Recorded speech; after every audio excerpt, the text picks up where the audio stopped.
Right now, you're dissolving. Not physically, psychologically. You're being absorbed into the crowd, melted down into their opinions, their standards, their comfort, and you don't even notice because everyone around you is disappearing too. You think you have beliefs. You don't. You have inherited thoughts. You think you're living your life. You're not. You're performing a script written by people who never knew your name.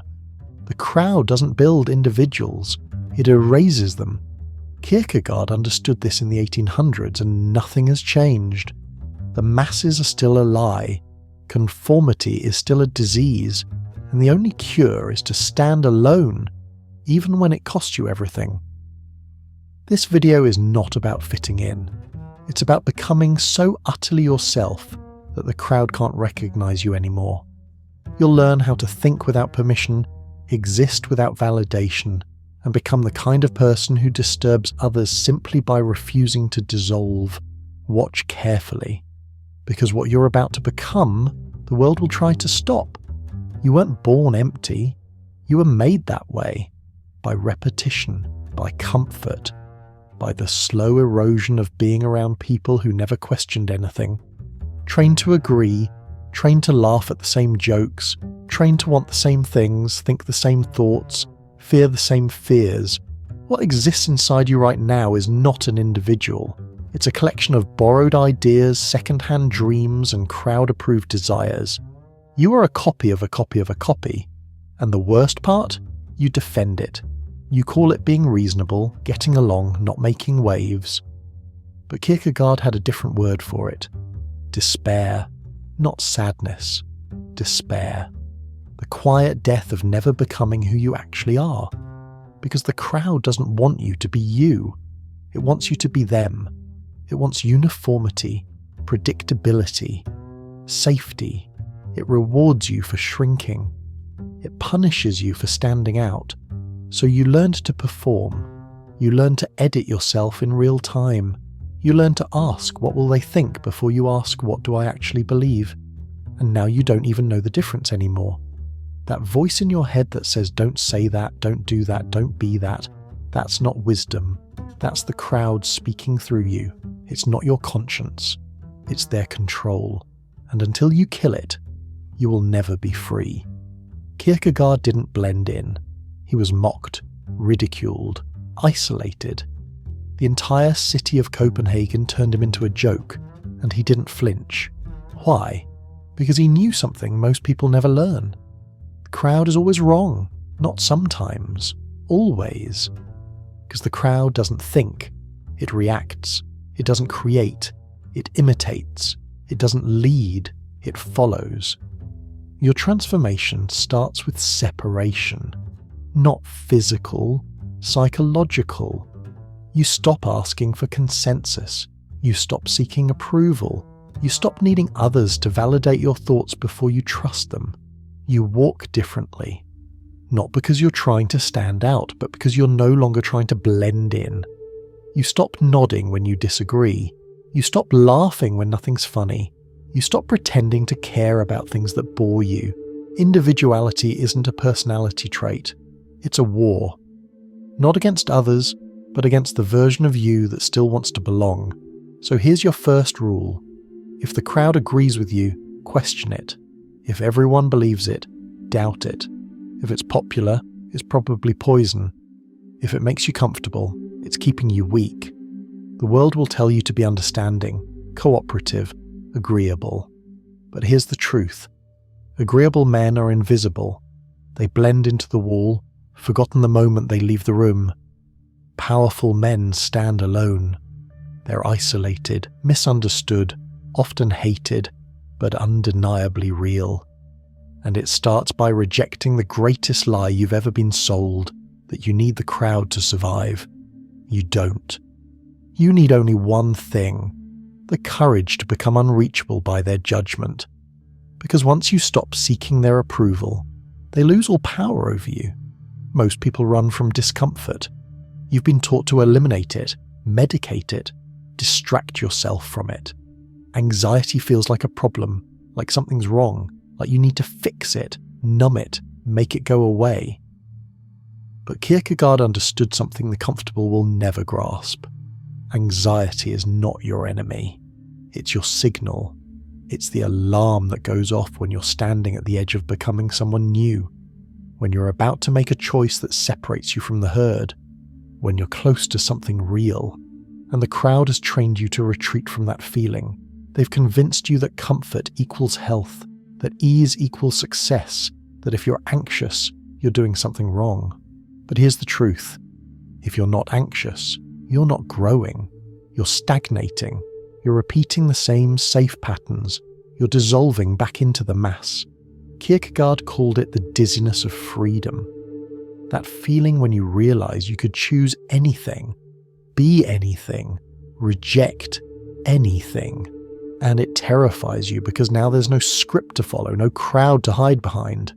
Just you and the abyss of infinite possibility. Most people can't handle it, so they run back to the noise, back to what everyone else is doing, back to being told what to think, what to want, what to become. But you're not most people. Not anymore. Here's how it works. Every time you feel that tightness in your chest, that resistance, that voice saying, don't do this, pause, don't retreat, investigate. What are you afraid of? Judgment, rejection, looking foolish, being alone? Good. That's the crowd talking, that's the fear of separation. And that fear is precisely what you must walk toward. Because on the other side of that anxiety is the real you. Not the performed version, not the crowd-approved version. The version that exists when no one's watching, when no one's judging, when you're so alone that you have no choice to be authentic. Kierkegaard spent years in that space. He was called a madman. His own fiancée left him. The church condemned him. The public mocked him. And he kept writing, kept thinking, kept refusing to conform. Why? Because he understood that becoming an individual is not a comfortable process. It's terrifying. It's isolating. It's the loneliest thing you'll ever do. But it's the only thing worth doing. So you stop medicating anxiety. You stop distracting yourself from it. You lean into it. You let it show you exactly where you're still enslaved by others' opinions, where you're still performing for approval, where you're still afraid to be yourself. And then you do the thing anyway. You say the thing that makes you nervous. You make the choice that isolates you. You take the path that no one understands, not because you're trying to be different, but because you're trying to be real. And here's what happens. The anxiety doesn't go away, but it changes. It stops feeling like panic and starts feeling like power. Because now you know what it is. It's not danger, it's growth. It's not weakness, it's becoming. It's your soul screaming at you to stop being a copy and start being original. Comfort is a slow death. Anxiety is the birth canal. Every time you feel it, you're being offered a choice. Shrink back into the crowd or step forward into yourself. You've been waiting to feel ready, waiting for certainty, waiting for the right moment, the right knowledge, the right feeling, waiting for someone to give you permission to finally become who you're supposed to be. But here's what Kierkegaard discovered. That moment will never come. There is no certainty. There is no guarantee. There is no safe path to becoming real. There is only the leap, and you take it alone, in the dark, without knowing if you'll survive. This is what separates the individual from the mass. The crowd waits for proof. The individual acts without it. The crowd needs validation. The individual validates himself. The crowd demands certainty. The individual leaps anyway. Kierkegaard called it the leap of faith. Not religious faith, though that's part of it, but faith in yourself. Faith that even without evidence, even without approval, even without knowing the outcome, you commit fully to becoming who you actually are. So what does the leap look like? It's the moment you stop editing yourself in conversation. You say what you actually think, not what's safe. It's the moment you make a decision that no one understands, not because you're trying to be mysterious, but because you're finally listening to yourself instead of the crowd. It's the moment you cut off people who make you smaller, not with drama, just with silence. Because you've chosen yourself, and they don't fit in that world anymore. It's the moment you pursue something with zero guarantee of success. Not because you're optimistic, but because waiting for certainty is just another way of staying in the crowd. Most people never take the leap.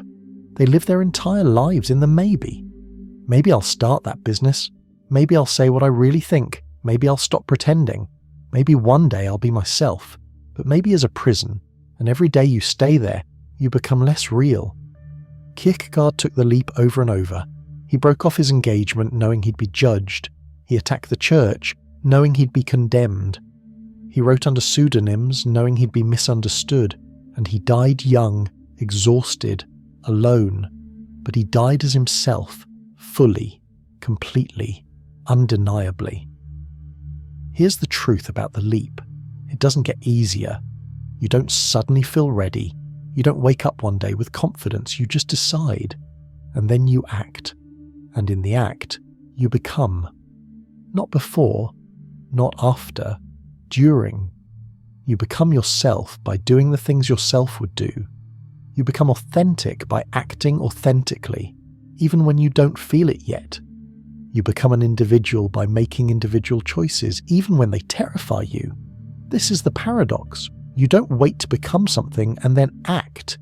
You act, and in the acting, you become. So the question is simple. Are you going to keep waiting for permission that will never come? Or are you going to leap into the unknown, into isolation, into the terrifying freedom of being completely, undeniably, irreversibly yourself? The leap is not a one-time event. It's daily. Every day you'll be tempted to retreat back to the crowd, to seek their approval, to dissolve into their comfort. And every day you'll have to choose yourself again. That's what makes you ruthless. Not cruelty, not aggression. Just the relentless, quiet commitment to being real. You think if you're authentic, if you're real, if you finally step into yourself, that people will respect it, admire it, celebrate it. They won't. They'll attack it. Not because you're wrong, but because you remind them of what they're not. Because your refusal to dissolve makes their dissolution visible, and they can't forgive you for that. Kierkegaard learned this the hard way. When he refused to play along, when he stood alone, when he attacked the comfortable lies everyone else believed, they didn't debate him. They mocked him. They humiliated him. They turned him into a public joke. Newspapers caricatured him. Strangers laughed at him on the street. The church he criticized excommunicated his ideas, and he kept going. Because he understood something most people never will. Punishment from the crowd is proof you're doing something right. If they accept you, you've compromised. If they celebrate you, you've conformed. If they ignore you, you haven't gone far enough. But if they attack you, you've touched something real. You've exposed the lie they're all living. And now they need to destroy you to protect their comfort. So here's what happens when you become yourself. People will call you arrogant. Not because you are, but because you stopped apologizing for existing. People will call you selfish. Not because you're taking from them, but because you stopped giving them the version of you they wanted. People will call you cold. Not because you lack feeling, but because you stopped performing emotion to make them comfortable. People will call you strange. Not because you're abnormal, but because you stopped being a copy. And here's the test. Can you handle it? Can you be misunderstood without explaining yourself? Can you be mocked without defending? Can you be rejected without retreating? Because the crowd will test you.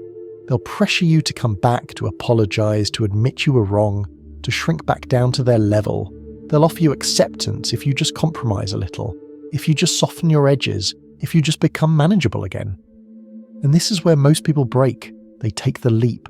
They taste freedom. They start becoming real.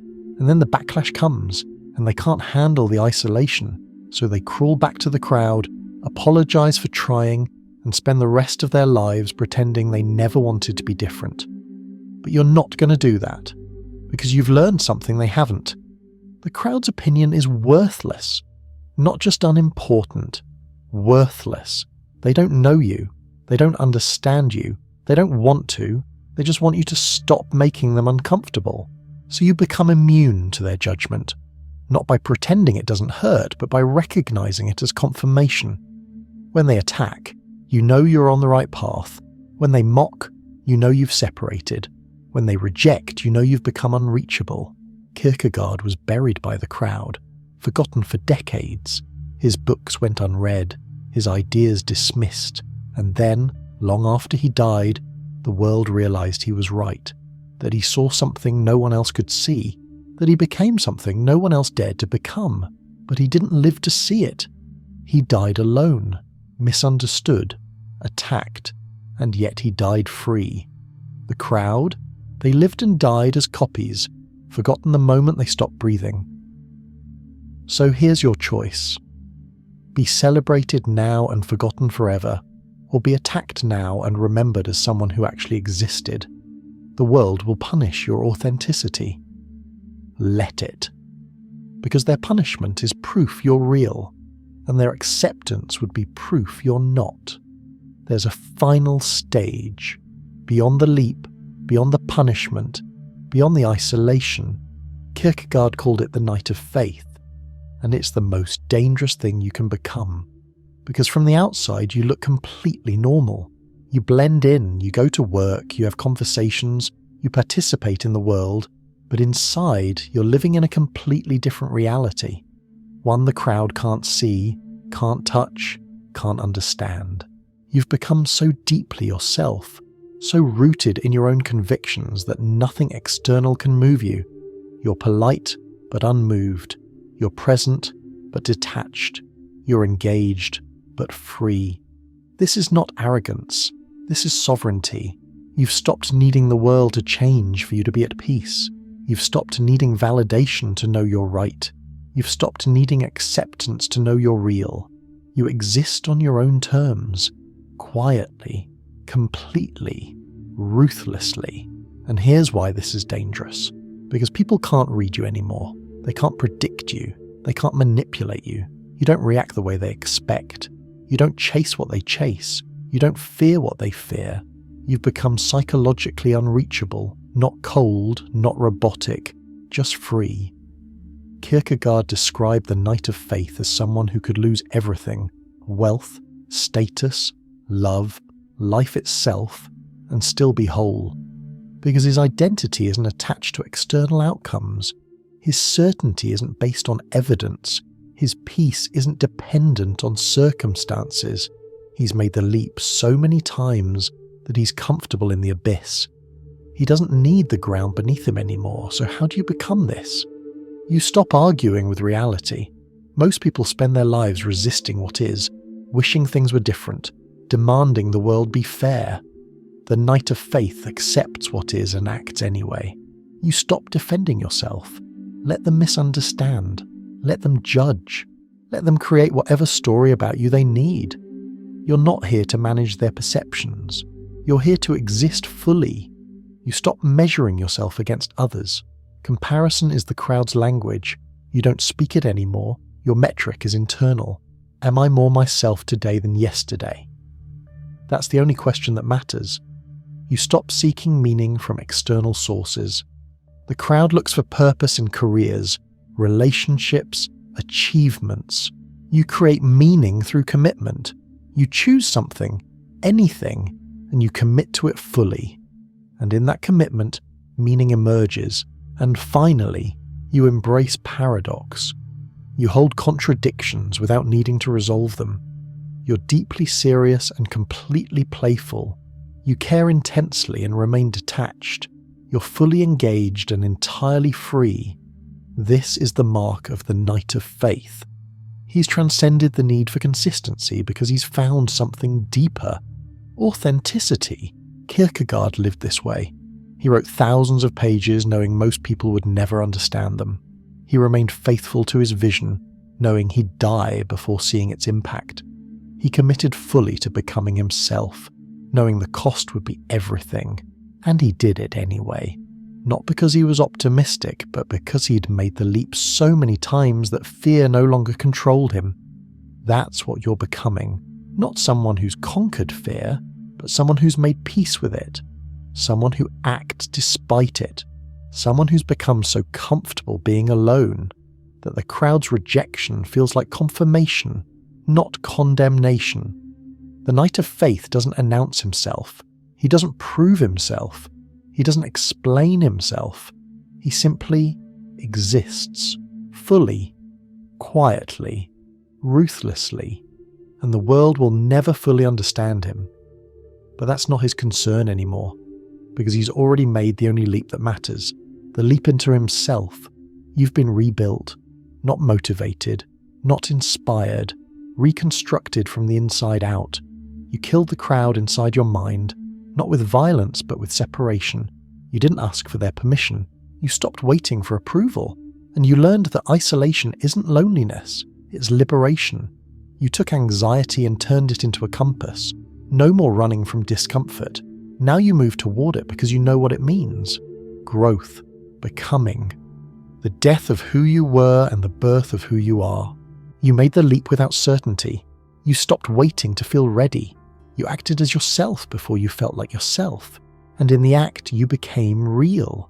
You let the world punish your authenticity. They mocked you. They rejected you. They tried to pull you back. And you didn't flinch. Because you learned their punishment is proof, not pain. And above all, you became the knight of faith. You walk among the crowd, but you're not of them anymore. You're polite but unmoved, present but untouchable. You've mastered the art of being completely yourself while appearing completely normal. And that's the most dangerous thing you could become. Because now no one can read you. No one can predict you. No one can control you. You're psychologically sovereign. You don't need validation. You don't need understanding. You don't need anything from anyone. And that makes you unstoppable. That's what creates a legend.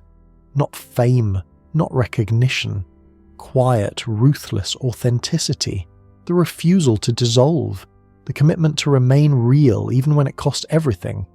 You don't chase approval. You don't explain yourself. You don't apologize for existing. You simply are. And the world reshapes around you. Not because you demanded it, but because you became undeniable. Final command. Like this video if you're done dissolving. Subscribe if you're ready to become the kind of person the crowd can't control, can't predict, and can never forget.